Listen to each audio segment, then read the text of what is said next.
Salut, bienvenue au podcast Miss International, la destination des passionnés de voyage et d'aventure.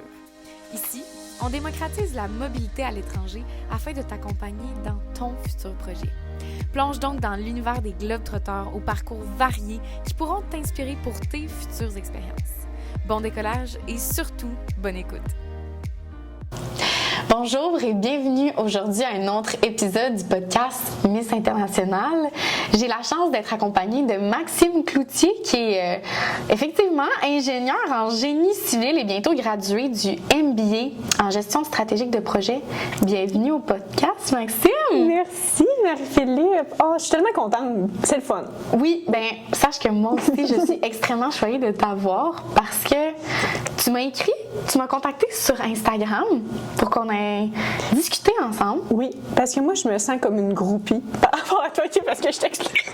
C'est trop pour moi. Moi, la première fois que j'ai connu Marie-Philippe, c'est parce que fallait que je fasse mon visa. Ah donc, oui. J'ai vu le vidéo promotionnelle que tu avais faite pour savoir comment faire un visa. De ta part, toi c'était pour le Portugal. Bon, on l'écoute quand même pour avoir une idée. Et après, je t'ai vu dans quelques événements. Puis là, je me suis dit, oui, cette fille-là, il y a quelque chose. Elle est attachante. Fait que je t'ai écrit, oui. Ouais. Puis voilà. Ça m'a touchée que tu m'écrives parce que on s'était croisés dans différents événements avant de partir les deux en session à l'étranger. Ou c'était après? Toi après, oui. Moi avant. C'est ça. Oui. Il y a tout le temps un cocktail pré-départ avec d'autres étudiants qui partent et eux également en session à l'étranger. Puis après ça, quand on reçoit une bourse, s'il y a lieu, tu avais reçu la bourse Émilien Bolduc suite à ta promotion des sessions à l'international. Oui, fait que, bref, bienvenue au podcast. Tout d'abord, tu vas pas te sentir groupie ici parce que moi je suis groupie de ton parcours. Mais merci, je le prends. Pour ceux qui se posent la question pour la vidéo du visa, effectivement, c'est une vidéo que je suis un peu gênée de partager, mais c'est une vidéo très utile qui reste le but étant qu'elle reste intemporelle et pratique pour d'autres gens aussi qui désirent faire des démarches de visa. On est un peu garoché dans le vide quand on fait ça. Oui, mais c'est tellement... Mais ton vidéo est tellement pertinente, je l'ai réécoutée justement pour avoir une idée exacte de qu'est-ce qu'il fallait que je fasse pour telle étape. Donc, oui. Je devrais la réécouter moi-même pour mon prochain visa. Bref, vraiment, le but c'était de... Parce que moi, j'étais garochée dans le vide, il y avait personne pour m'aider dans ça. Mes parents avaient aucun background en création ou demande de visa portugais, là, je parle. Oui. Français l'avait fait il y a longtemps. Mais bref, ça change pour chaque consulat, pour chaque ambassade et situation et chaque pays. Bref, le but c'était d'aider. Puis toi, en ce moment, on aura l'occasion d'en parler plus parce que là, tu te diriges vers la demande d'un PVT, permis vacances-travail. Exactement. Vers la France. Oui, exact. C'est ça le plan en ce moment. Donc, c'est pour ça que je re-regarde la vidéo. Oui. Voilà. Mais aujourd'hui, on vient parler justement d'un sujet qui nous passionne les deux et qu'on se comprend beaucoup. C'est pour ça que tu m'avais écrit. Les deux, on a eu une énorme piqûre pour l'Europe. Oui. On a adoré l'Europe. En tout cas, je vais parler pour moi. Oui. Moi, je suis tombée en amour, en fait, avec l'Europe. Ça a vraiment été un coup de cœur. Notamment, on dirait, ce que tu retrouves là-bas, j'ai vraiment l'impression que t'es toi, premièrement. Là. Tu peux être la personne que tu veux être. Tu découvres des personnes avec qui tu as envie d'être, que tu n'es pas obligé d'être. Fait que les amis que tu te fais, c'est vraiment des amis que tu choisis. Puis aussi, la ville où tu es, ça devient ton chez-toi. Tu apprends à te faire des repères. Tu apprends aussi à aller aux endroits que tu as envie d'aller. Ouais. Par exemple, quand tu es à Québec, tu es obligé d'être à Québec. Parce que, dans le sens que... comment je pourrais dire ça? C'est ta ville, t'es comme chez vous. T'as toujours connu? Oui, c'est ça, tu connais, t'as fait un peu le tour. Donc là-bas, t'es tout le temps en découverte de tout. Tu choisis les endroits que tu veux aller. Donc ça, je trouve ça vraiment beau. Mais je pense qu'on peut comparer ça que c'était souvent sur une genre d'adrénaline au début parce que tout est nouveau. Fait que tout est attrayant. Puis je comprends pourquoi tu dis ça. Puis autant que, oui, ça peut être l'Europe. On a eu les deux l'occasion d'étudier en Europe. Puis justement, on en parlera plus dans quoi tu étudies, mais ça peut se transposer dans n'importe quel continent ou n'importe quel pays, que ce soit l'Amérique du Sud, que ce soit l'Asie, l'Inde. Il y a plusieurs étudiants que c'est différent, mais dans le fond, c'est ça, c'est la même sorte d'adrénaline, peu importe le pays. Mais c'est ça, je pense pas que c'est nécessairement l'Europe qui fait ça. Il n'y a pas quelque chose de spécial plus en Europe que les gens qui l'ont fait. Ah, leur eau est délicieuse! C'est ça, l'eau est spéciale. Mais je pense que c'est vraiment juste le fait de partir, de tout le temps être à la découverte, de tout le temps avoir... ton cerveau, là, il est toujours utilisé. Je pense que c'est vraiment plus ça qui fait la grande différence. Puis, si je peux ajouter aussi sur l'aspect que tu disais, les amis, tu les choisis, ben oui, je comprends ce que tu veux dire parce que les gens te connaissent pas à la base si tu pars seul. Ouais. Et t'as pas de compte à rendre à personne, tu peux te définir comme la personne que tu veux parce que personne part avec de préjugés ou de billets envers toi. Ouais. Ils sont juste bienveillants. Tout le monde est un peu là pour se faire des amis aussi au début d'une session. Puis j'ai aussi l'impression que les gens, de la manière qu'ils se présentent, peut-être que les premières semaines, c'est plus difficile parce que là, tout le monde est un peu stressé, tout le monde est un peu sur ses gardes. Mais j'ai vraiment l'impression que la façon dont les gens se présentent, c'est vraiment la façon dont les gens veulent être vus, la personne qu'ils veulent être parce qu'ils veulent un peu montrer leur meilleure personne. Mais je trouve ça beau parce qu'en fait, c'est ça la personne que tu veux être. Donc, tu trouves les personnes qui s'associent à toi avec la personnalité que tu offres là-bas. Tellement. Ouais. Puis c'est ça, tu peux juste être toi sans rendre de compte à personne. Bref, ça permet vraiment d'aller découvrir ses propres couleurs, je pense. Oui. Développer une autonomie. Puis tu choisis aussi des personnes qui ont les mêmes intérêts, tu sais, la personnalité, mais aussi les mêmes intérêts. Donc, pour ma part, c'était le ski, la montagne, les randos. Mais justement, je veux que tu expliques aux gens, c'est où tu as étudié, puis tu as un parcours complètement, tu es bachelor en ingénierie. Oui. Donc, à ton bac en ingénierie, est-ce que tu avais fait une session à l'étranger? Oui, j'avais fait une session à l'étranger, j'étais partie en Norvège. OK. Ouais. J'avais vraiment adoré, mais comme je t'avais déjà parlé, là, ça avait été coupé avec la COVID, malheureusement.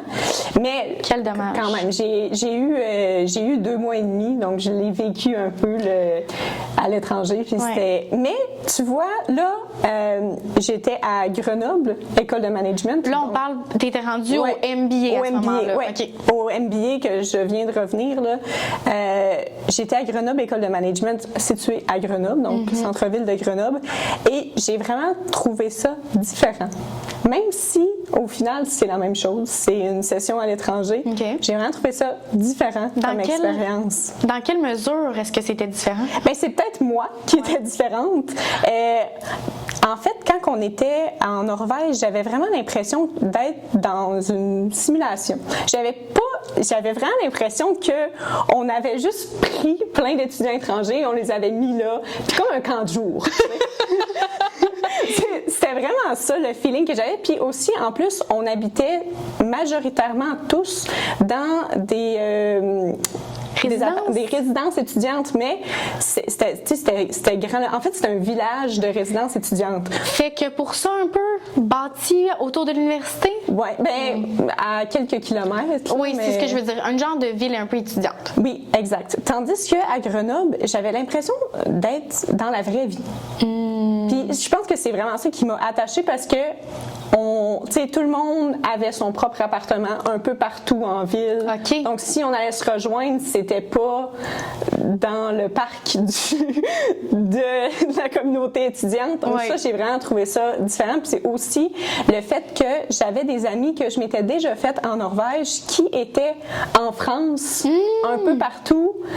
Là, j'allais les voir. Donc, tu sais, j'étais allée à Rouen, en Normandie, j'étais allée à Paris voir des amis que je m'étais fait en Norvège. C'était comme si là, c'était la vraie vie parce qu'il y avait des gens de pas la session à l'étranger qui étaient là, qui venaient me voir et que j'allais voir. C'était déjà un terrain connu? Oui, Mais c'était le fait de toujours sortir de la simulation puis de faire comme, OK, ces gens-là, ils sont pour vrai, mais j'avais quand même une connexion avec eux là-bas, je les ramène ici. Ouais. Puis en plus, tu as eu le temps de bien la faire, cette session-là, à l'étranger, à Grenoble. Tu n'as pas été coupé dans ton élan en raison de la COVID puis rapatrié ici au Canada. Non, c'est ça. Puis chaque jour, je me disais, là, je te le dis, là, à Grenoble, je me disais, Maxime, tu sais c'est quoi le retour? Tu te rappelles de commencer, profite de chaque jour. Puis même des journées que c'était moyen, tu sais, il y a des journées qui sont moyennes. Profite de la journée, c'est vraiment pas grave parce que quand tu vas être revenu, il y en aura plus, tu seras plus là. Ouais. Fait que chaque jour, puis des fois, je voyais des gens, puis je sais pas si ça t'est arrivé, puis j'avais comme l'impression qu'ils profitaient pas au maximum ou qu'ils aimaient pas tant ça être là, puis j'étais comme, mais tu sais, au final, quand tu vas retourner à la maison, tu pourras plus l'expériencer. Fait que oui, OK, aujourd'hui, c'est une journée difficile, mais c'est pas grave, profite-en. Ça met les choses en perspective. Oui. Parce que tu savais que c'était une denrée rare, d'une certaine manière, d'être présente à ce moment-là. Oui, vraiment. Tu pratiquais vraiment la pleine conscience, je veux pas, là? Oui, 100% toujours, ouais. Même si... Puis je trouve que c'est un beau bagage que j'avais d'avoir déjà fait une session, puis de le ramener, puis de faire comme, OK, c'est ça qui arrive, c'est ça qui va arriver plus tard, prends-le, puis... T'avais cheminé beaucoup. Grâce à ta première expérience, malgré que tu n'avais pas pu la compléter au complet. Ça avait été une prémisse, mettons, qui t'avait permis par la suite de faire « Oh, OK, je sais plus comment m'agripper. J'ai les outils, en fait, pour en profiter au maximum et savoir comment gérer tout ça. Qui est beaucoup de démarches, beaucoup de mettre de soi dans cette palette de couleurs-là que tu veux y donner un ton, d'une certaine manière, à ta session à toi. Je suis curieuse de savoir, dans ton MBA en gestion de projet stratégique ou... Gestion stratégique de projet, oui. Voilà, OK. Dis-moi, pourquoi tu avais choisi Grenoble? Parce que je sais pas du tout, là, ça. En fait, écoute, c'était sûr que je retournais en France. Parce que je m'étais faite beaucoup d'amis, comme je t'avais dit, en France. Puis, j'avais vraiment eu un coup de cœur pour la France, leur culture, etc. Et après, j'étais retournée en France, justement, dans cette partie-là, les Alpes, la région Auvergne-Rhône-Alpes. J'avais vraiment eu un coup de cœur, j'avais adoré. Puis, j'avais hésité beaucoup, quand j'avais parlé avec Sabrina, j'hésitais entre Grenoble ou Lyon. Sabrina étant, juste pour expliquer aux gens, la conseillère en mobilité sortante ici qui est employée à la Faculté des sciences de l'administration de l'Université Laval. Un long nom, mais bref, on a un épisode complet avec elle qui démystifie justement c'est quoi la différence entre un court séjour, une session à l'étranger et un double diplôme. Donc, juste pour que les gens soient au courant, Sabrina, allez vous référer à cet épisode-là si vous avez des questions, puis vous pouvez contacter en tout temps la mobilité de l'Université Laval directement. C'est eux les experts. Et on vous invite à écrire à Sabrina. Donc, je te coupais pour te dire, voilà. Oui, mais c'est bien, c'est une belle... oui, c'est ça. Donc, j'hésitais entre Lyon et Grenoble. Puis là, c'est sûr que on m'avait dit que Lyon, c'était un peu plus... comment dire ça? Plus d'efforts, peut-être. Parce que l'école était plus haut placée, plus difficile. Puis là, je me disais, ouais, ça peut être intéressant parce que tu donnes un peu plus. Par contre, je me disais, si je veux aller en ski, si je veux aller dans les montagnes, Grenoble, c'est la capitale des Alpes. Donc, t'es au milieu, t'es proche de tout, tu sais, les montagnes, les randos, le ski, t'es vraiment au cœur. Fait que c'est pour ça que j'ai eu un petit penchant vers Grenoble. Et Grenoble n'étant vraiment pas une destination prisée par les gens qui partent à l'international, c'est vraiment pour ça me surprend parce que moi j'ai adoré mon expérience, mais c'est vraiment pas populaire versus l'Espagne, le Portugal, parce que je veux dire, wow, c'est la chaleur, c'est... Je comprends le point. Par contre, je pense que c'est différent pour chaque individu. Puis, ce qui m'amène à un peu complémenter sur ce que tu dis, c'est que ça dépend c'est quoi que tu recherches au départ. Puis, il faut que tu te poses la question avant même, justement, que l'équipe ici du bureau du SDRI ou même n'importe qui, dans le fond, dès que vous avez un projet de mobilité, posez-vous la question. J'y vais pourquoi? Puis qu'est-ce que je recherche? Je pense que quand tu pars avec ces deux questions-là que tu te poses envers toi-même, ça te permet pour ça de mieux aligner ton projet puis de te donner une direction. Oui. Fait que toi, dans ton cas, tu cherchais à être proche du plein air. Oui, vraiment. Puis je le faisais, tu sais, là, je reviens avec la Norvège, j'avais été coupée, bon, là, je faisais du ski de fond, etc., on était vraiment bien positionnés. Puis là, je recherchais un peu la même chose, tu sais, l'université qui est comme, oui, tu te donnes, mais tu sais, c'est pas si difficile. Exemple, Saint-Gallen, que notamment, qui est une université en Suisse, une très bonne université en Europe. Oui, haut placé.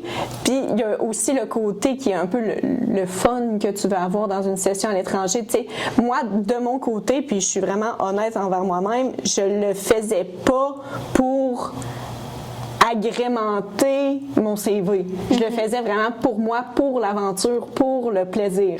Puis c'est correct. Ben oui, parce que tu t'es respecté dans ton choix. Ça, c'est important. Parce que sinon, tu n'aurais peut-être pas pu tirer au maximum de ta session.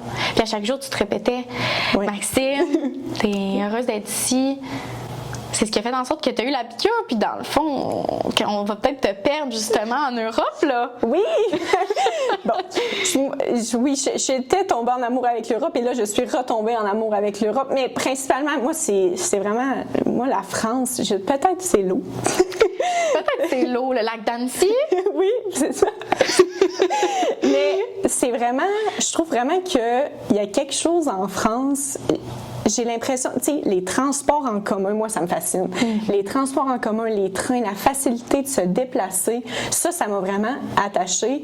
Aussi, l'impression d'être pas un Sims, mais t'es comme...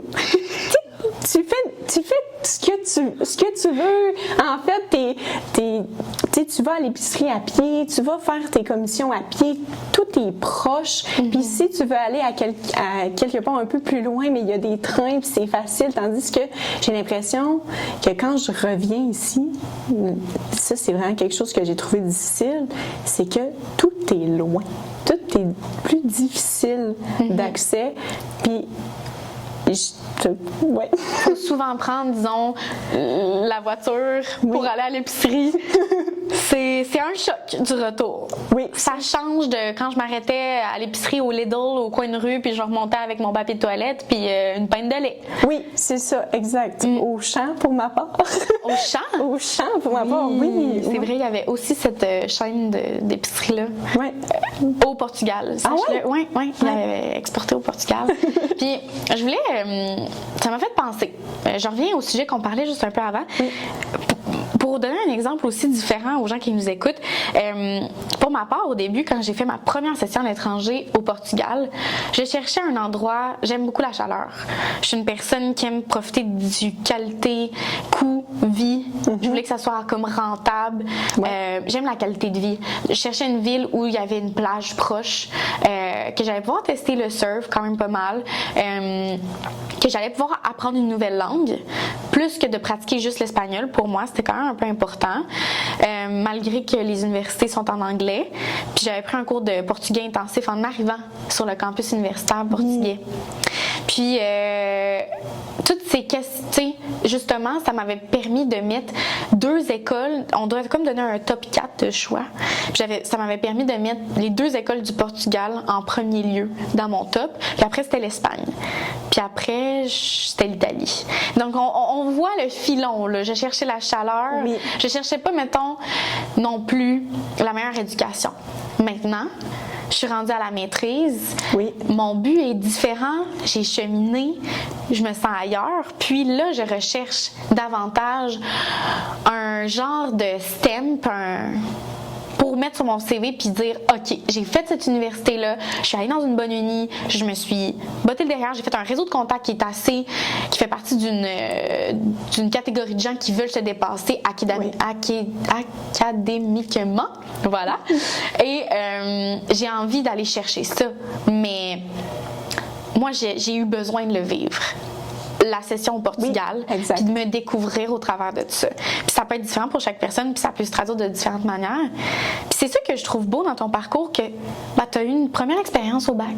Puis là, ça t'a donné la piqûre, une deuxième expérience à la maîtrise. Oui. Puis là, t'es rendu, ben justement, parle-nous en plus de, je veux savoir, c'est où que tu te diriges actuellement? Oui. Bien, moi, quand je suis revenue pendant l'hiver, donc en fin janvier, début février, et ça a été un choc. Je le savais que j'allais vivre ce choc-là, parce que c'est difficile de revenir, tu perds tous tes repères, tu n'as plus aucun repère, tu reviens chez vous, mais c'est plus vraiment chez vous, la vie a avancé. Ouais. Donc là, je me suis questionnée beaucoup. Je faisais ma maîtrise à temps plein, mais avant, je la faisais à temps partiel et je travaillais à temps plein. Mais là, j'avais décidé de faire ma maîtrise à temps plein parce que je savais pas trop ce que je devais faire, puis c'est correct. Mais là, je me suis beaucoup questionnée pendant cette session-là, quand je suis revenue, et je me suis dit, mais en fait, il n'y a rien qui t'empêche de repartir dans le cadre du travail, mais aussi pour le plaisir, aller un peu rechercher ce que j'avais trouvé là-bas, en fait. Donc là, pour ma part, je suis en train de faire les démarches pour avoir un permis vacances-travail. Ouais. Ouais, en France. OK. Ouais. Donc là, le plan, c'est parce que là, on a un projet final à faire. Toi aussi, tu as un projet final à faire de maîtrise. Au MBA. Ouais, c'est l'équivalent de l'écriture d'une thèse, en fait. Donc, je me suis dit, pourquoi pas aller l'écrire ailleurs? Il n'y a rien qui m'empêche d'aller l'écrire en France. Tu n'as pas d'attache particulière ici qui sont comme j'ai pas le choix de rencontrer le professeur en personne. Maintenant, c'est possible en Teams de le faire. Puis c'est ce qui est beau avec le MBA, je trouve, parce que justement, j'avais des travaux d'équipe, puis il y a des gens de partout. Il y avait une fille qui était en Australie, il y avait une fille qui était à un autre endroit, donc eux, ils font leur MBA puis ils vont la faire, leur thèse à l'extérieur, donc pourquoi pas moi?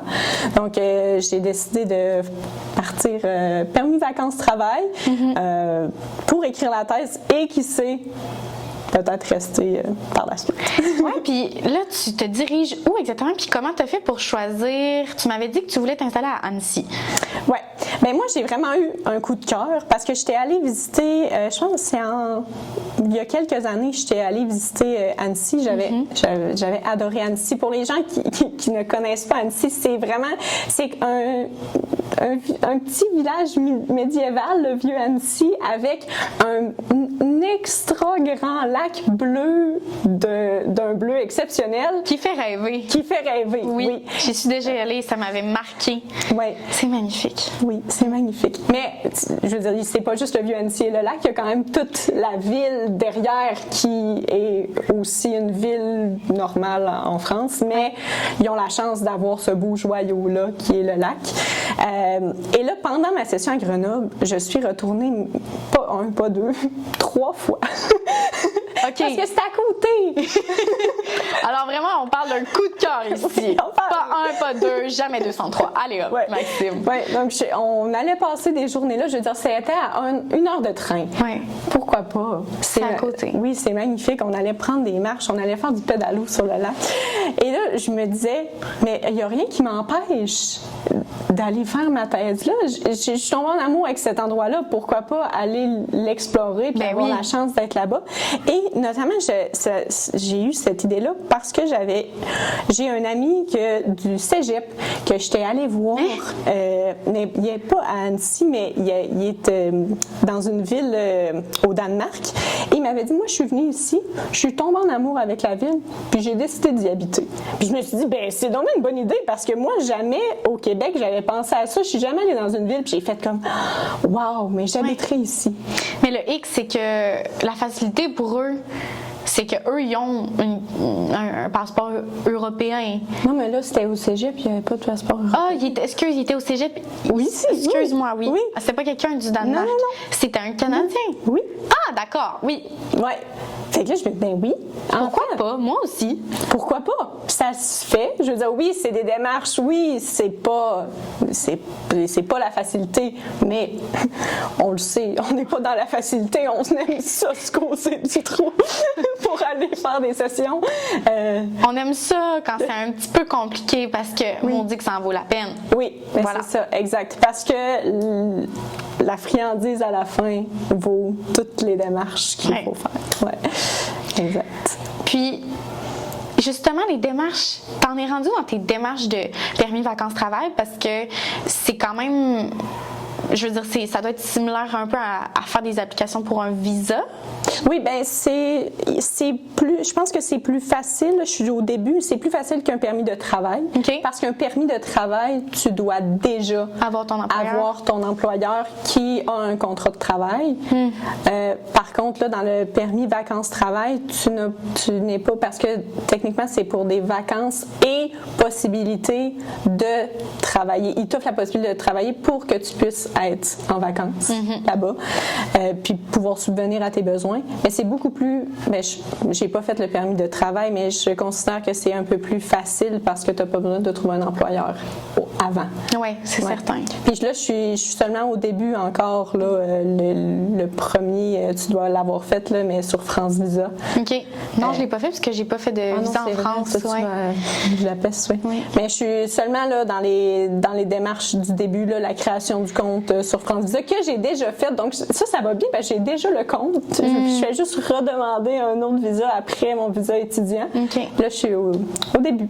Au début, premier balbutiement. Donc après, tu vas pouvoir nous revenir et nous dire toutes les anecdotes, les péripéties par rapport à ça. Oui. Mais ça se fait par du monde. Donc, je suis pas inquiète pour toi. Bon, oui, ça se fait. Il va y avoir, probablement des péripéties, là. Mais... OK, je me demande si justement, c'est comme s'il y a plein de choses qui me viennent en tête, comme la lettre de capacité financière. Oui, ça j'en ai besoin, ça c'est sûr. J'ai besoin de la lettre de capacité financière, le casier judiciaire vierge, une lettre qui atteste que j'ai les compétences pour travailler. Mais ça, il faut que je vérifie parce que je me questionne, vu que je suis en vacances-travail, c'est probablement que je vais trouver un médecin qui va me l'écrire, mais je me demande à quoi ça sert. OK. Il y a l'assurance maladie aussi, la RAMQ. Comment ça fonctionne justement qu'on n'est plus aux études temps plein? Bien, c'est juste un différent formulaire. OK. C'est un différent formulaire. Puis là, moi, vu que j'applique un an. Oui. Parce que, bon, je me dis, tant qu'à le faire, on va le faire le maximum. Oui. Parce que tu peux appliquer pour différentes durées? Oui. Tu peux appliquer pour 2 ans? Non. Ah, maximum 1. OK, c'est ça, là. Mais, tu sais, j'aurais pu dire 6, j'aurais pu dire 8. Parce que tu peux atteindre un maximum, si j'en comprends bien. Oui, c'est ça. Okay. 1 an maximum. Possibilité de renouvellement, mais la première demande, c'est 1 an maximum. Puis je pense que c'est important de mentionner que moi, c'est ça l'information que je connais, mais que les PVT sont uniquement offerts entre 18 et 35 ans. Oui, exact. Pour les Canadiens dans certains pays. Puis ça, il faut aller sur le site du gouvernement du Canada, si je ne me trompe pas. Oui. Peut-être que tu es même meilleur que moi. Je n'ai pas le site en tête. Je le mettrai dans la barre d'infos de l'épisode. Mais c'est le gouvernement du Canada et je pense que c'est genre quelque chose comme explorer à l'étranger ou quelque chose comme ça. Et là, tu peux choisir le pays et il explique toutes les démarches à faire pour pouvoir y aller. Oui, puis chaque démarche de chaque pays est différente. Oui. J'avais regardé, par exemple, là, complètement champ gauche, on dit. Droite, gauche. Mais complètement champ gauche, mais j'avais regardé l'Allemagne, par exemple. Puis pour un PVT en Allemagne, il faut que tu aies trouvé l'employeur d'emblée. D'emblée? Ah oui? Oui. Ah, OK. Fait que c'est très diversifié, tu sais, les demandes, les exigences des amis à moi qui ont fait justement un PVT, mais en Australie, là, qui est très populaire. Oui, il est populaire. Ils l'ont eu 24 heures en ligne. C'est différent. Oui. Parce que, bon, le Canada fait partie du Common Law, donc on a accès à certains pays Puis tu peux renouveler facilement. En Australie, je sais que tu peux renouveler justement pour une deuxième année, mais tu dois faire un genre de 3 mois sur des fermes pour te permettre de renouveler. Puis ça peut être des fermes solaires, là, des genres de fermes de champs solaires. J'avais entendu ça. Bref, c'est super intéressant, mais les possibilités sont multiples. Oui, si en fait, je pense que quelqu'un qui a la piqûre de l'Europe ou de l'international, c'est pas parce que tu n'es plus à l'école et tu finis ta maîtrise que tu n'as plus de possibilités puis t'es pris ici. Non, dit comme ça, c'est drôle, là. Oui. Mais je pense que tu as toujours possibilité de partir, notamment vacances-travail ou permis de travail ou peu importe, ou refaire une maîtrise si tu veux encore partir. J'ai aussi appris dans la dernière année que c'est possible de continuer ses études parce qu'il y a différentes bourses qui sont offertes par des gouvernements. Je suis pas experte dans le domaine, dans tout ce qui est autant visa que d'études à l'étranger. Je suis passionnée, mais tu sais, je veux juste faire un petit disclaimer ici, là. Mais en faisant vos propres recherches, oui, il y a des partenariats, par exemple, avec le gouvernement de la Belgique et il y a du financement même en Allemagne. Puis tu sais, ça peut changer au fil des années, les accords et tout. Mais de s'informer justement sur ces opportunités-là, juste taper, étudier à l'étranger, partenariat entre le Québec et la Bruxelles, ils ont des accords, bien, Bruxelles étant la Belgique, là. Mais entre la France aussi, vu que c'est dans la francophonie, il y a quand même des beaux partenariats. Fait qu'il y a ça qui est capable d'envisager parfois. Puis si c'est pas justement l'étude, ça peut être un autre projet. Ça peut se traduire d'une autre manière. Puis je pense qu'il y a aussi beaucoup d'organismes qui l'offrent. OK. Oui, bien notamment Logique. Ah oui. Que toi, tu étais partie avec Logique aussi. Oui. Je pense que ça, si on va fouiller vraiment bien là, sur le site, là, il y a possibilité de trouver des belles choses. Oui, effectivement, j'en ai parlé aussi plus tôt dans un épisode, justement, des possibilités avec Logique. Ouais. Puis c'est vraiment un incroyable OBNL qui, justement, permet les partenariats entre le Québec, la France, la Belgique, puis les possibilités sont assez infinies. Il y a des projets de mobilité étudiants internationaux qu'on peut appliquer. Bref, vraiment s'informer, ça peut être intéressant. Faites vos recherches, informez-vous, écrivez-nous. Ça nous fait plaisir. Puis le but, c'est de vous aider dans vos projets de mobilité. Absolument. Maxime, je voulais te poser la question. Oui. Tu as des beaux projets qui s'en viennent, mais est-ce que tu as peut-être des choses que tu aurais fait différemment? C'est une bonne question. Oui, absolument. Premièrement, je dirais que j'aurais dû m'informer plus sur l'international avant de partir. Pour une deuxième fois, à la maîtrise au MBA, on voit les courriels passer, on reçoit beaucoup de courriels, puis on voit aussi les séances d'information. Je me disais, bon, j'ai pas vraiment besoin d'aller là. Je me dis, je suis déjà allée faire une session au bac, je connais un peu comment ça fonctionne, mais finalement, je regrette de ne pas être allée parce que je pense que j'aurais pu avoir des informations qui m'auraient beaucoup aidée, notamment sur le double diplôme. Parce que moi, j'ai fait une session et je pense vraiment que ça aurait été pertinent dans mon parcours de faire un double diplôme. Je comprends tellement ce que tu veux dire. Oui, OK, dis-moi en plus. Avec un double diplôme, premièrement, tu pars 1 an, donc tu peux partir, tu as la chance de partir plus longtemps puis de vraiment vivre pour vrai ton expérience. Oui, puis en plus, dans ton cas, c'est qu'il y a tellement de double diplôme en France. Oui. Les possibilités étaient assez infinies pour rejoindre cet intérêt-là que tu avais. Oui, exactement. En plus, il a à Grenoble École de Management. Oh mon Dieu, OK, je vois le genre. Oui. Donc, pour une première chose que je regrette, c'est de ne pas avoir fait le double diplôme parce que moi, pendant ma session, j'ai rencontré des amis là-bas français qui faisaient un double diplôme, mais eux, avec l'université française, ils faisaient un double diplôme en commerce, ingénieur commerce. Donc, on avait exactement la même branche. Et quand je suis partie, eux, ils continuaient leur double diplôme. Fait que j'aurais tellement aimé ça finir le double diplôme avec eux. Ben oui. Donc, ça pour la première chose. Mais deuxièmement, avec un diplôme, parce qu'avec un double diplôme, tu as un diplôme de l'école où tu as gradué. C'est pas juste un diplôme de l'Université Laval, c'est aussi un diplôme de là-bas. Et je pense que ça m'aurait beaucoup aidé pour la suite.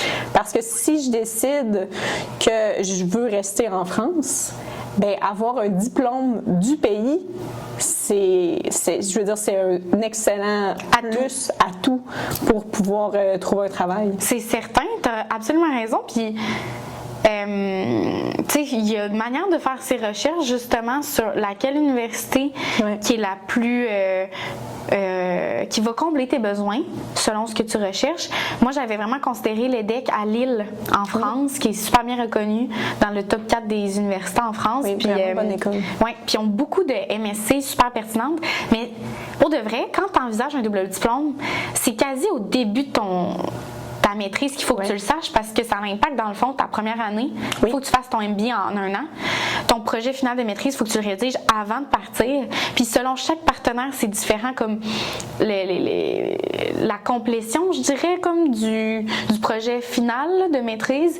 Il y en a qu'il faut que tu aies eu la note avant de partir, si je me trompe pas. Bref, il faut s'informer là, auprès de chaque partenaire puis des exigences.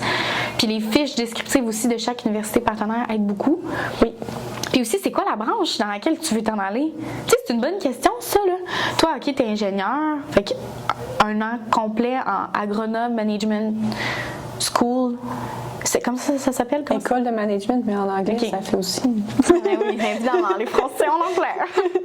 Mais bref, tu sais, il y a une manière d'aller chercher comme une saveur intéressante, complémentaire dans le MSC, qui est comme différent de ton MBA ici. Oui, vraiment. Et si des gens hésitent, je sais pas, des gens avec le même background que moi, donc qui sont ingénieurs, hésiteraient à partir faire un double diplôme, Grenoble École de Management, c'est une école qui fait des partenariats de double diplôme, mais aussi avec des écoles d'ingénieurs comme mes amis. Donc, moi, dans une de mes classes, on était 40 et 30 ingénieurs là-bas. Donc, c'est génial parce que j'étais juste avec des gens qui ont le même background que moi. Donc, ça, j'ai vraiment trouvé ça super intéressant. Ben oui, parce que vous avez comme des bases un peu pas similaires, vous comprenez? Oui. Le thinking aussi, il est comme... On part des mêmes bases. Oui, on part des mêmes bases. Et les professeurs aussi, j'avais vraiment l'impression qu'ils s'adressaient à un public d'ingénieurs. C'était pas les premières cohortes, mais ils nous parlaient beaucoup. Tu sais, j'avais un cours de négociation d'affaires. Ils parlaient en termes d'ingénieurs d'affaires, comment il fallait négocier. Donc, je trouvais ça, c'était bien adapté. C'était vraiment bien adapté, oui. OK. Je suis vraiment, ça pique ma curiosité. Puis aussi, est-ce que je me trompe ou ça ne rallongeait pas plus ton parcours, en fait, vraiment très longtemps, tu sais, de faire ça? Tu aurais fait un MBA ici à l'Université Laval? En 1 an. Oui. Puis j'aurais fait un an là-bas. OK. Oui. Mais c'est parce que le fait, moi, quand je suis partie, je le faisais à temps partiel. Exactement. Parce que moi, dans ma tête, je le faisais à temps partiel pendant que je travaillais, mais là, je n'étais pas capable de ne pas repartir à l'étranger. Donc, pour ça que je l'ai fait à temps plein. Ouais. Mais si, au début, quelqu'un m'avait dit « Hey Maxime, t'aurais la chance de faire ça », j'aurais vraiment plus pensé, puis je pense que j'aurais fait mon MBA au complet là, à temps plein avec 1 an en double diplôme. Absolument. Bien, ça me fait penser un peu au parcours d'une de mes amies qui, elle, a fait un MBA ici à l'Université Laval en gestion internationale. Puis par la suite, elle a fait le double diplôme à Neoma Business School à Nantes, si je me trompe pas exactement. Je pense que c'est ça, Neoma. Oui. Mais bref, vous irez voir, vous ferez vos recherches. Puis par la suite, elle vient de se trouver un job à Paris. On la salue, Anne-Sophie. Elle vient de se trouver un job à Paris. Elle est vraiment heureuse. Elle commence sa carrière. Puis justement, le fait d'avoir son diplôme dans une école française, ça lui a vraiment servi. Oui, ça l'ouvre vraiment de nombreuses portes. Donc, je dirais les gens qui ont en tête que... Mais c'est ça aussi qui est difficile, c'est que... Tu le sais pas, mais c'est pas grave si tu le sais pas maintenant, si tu veux t'établir. Mais le cheminement que j'ai fait, ça m'a permis d'arriver à cette conclusion-là, mais si on recule, Maxime, d'il y a 2 ans, elle n'avait pas fait ce cheminement-là dans sa tête. C'est correct aussi, mais les gens qui ont déjà, par chance, qui ont déjà eu ce cheminement-là, informez-vous sur les possibilités. Exactement. On est la somme de nos expériences. Oui. Puis... même si tu le fais, là, le 1 an, tu peux toujours revenir ici. Si certains n'ont pas cette piqûre-là complètement de s'établir en Europe, il n'y a pas de problème. Là. Je veux dire, ta vie ici, elle t'attend, puis dans 1 an, elle va être encore là. Mais tu vas avoir ce bagage-là. Ouais. On peut partir pour mieux revenir aussi. Oui, exact, absolument. Oui. Ben merci Maxime, puis j'espère tellement que ton parcours va en inspirer d'autres à peut-être justement envisager de soit faire un double diplôme ou une session étranger. Oui. De le considérer, puis de t'écrire. C'est où qu'on peut justement t'écrire si, je sais pas, il y en a qui veulent suivre tes aventures dans les prochaines péripéties du PVT ou même de s'établir à Annecy, mais ouais, est-ce qu'il y a un endroit où les gens peuvent te rejoindre? Bien, absolument. Bien, sur Facebook, toujours facile sur Facebook, Maxime Cloutier, mon nom. Parfait. Et sur Instagram aussi, MAXX Cloutier. OK, je vais mettre tous les liens en description de l'épisode. Donc, si vous avez des questions, n'hésitez pas à contacter Maxime. Bombardez-la! Non, c'est pas vrai. S'il vous plaît, ne la bombardez pas, mais écrivez en commentaire, ça va nous faire plaisir sur YouTube, là, évidemment. Les questions, n'importe quoi, moi, ça me fait vraiment plaisir de juste redonner parce que j'ai l'impression que c'est un excellent bagage là, qu'on a. Là. On est chanceuse d'avoir ce bagage-là. Donc, si je peux le repartager, ça me fait vraiment plaisir. Exactement. Mais cet épisode-là va justement avoir permis de peut-être donner une certaine base, puis ça va nous inspirer pour la suite des choses. Puis moi, en tout cas, j'ai vraiment hâte de voir la suite de ton parcours, puis je te le souhaite de juste triper. Ouais. Ouais. La vie est courte, mais peut être longue. Oui, si tu n'es pas au bon endroit, elle peut être longue. Ouais. Donc, vas-y. Le mot en anglais, ce serait thrive. Mais vas-y, fais-toi du plaisir puis profite-en. Mais merci d'avoir accepté l'invitation pour le podcast. C'était vraiment un plaisir d'échanger avec toi. Merci de m'avoir invitée. Ça fait plaisir. Hey, bonne journée à tous. Si tu as apprécié cet épisode, je t'invite donc à le partager et à laisser un commentaire afin de faire bénéficier davantage des curieux comme toi. Retrouve toutes les informations pertinentes ainsi que les liens dans la description de cet épisode. Et surtout, assure-toi d'être abonné au podcast Miss International qui est disponible sur Spotify, Apple Podcasts et YouTube afin d'être à l'affût des prochains épisodes. On se dit à très bientôt!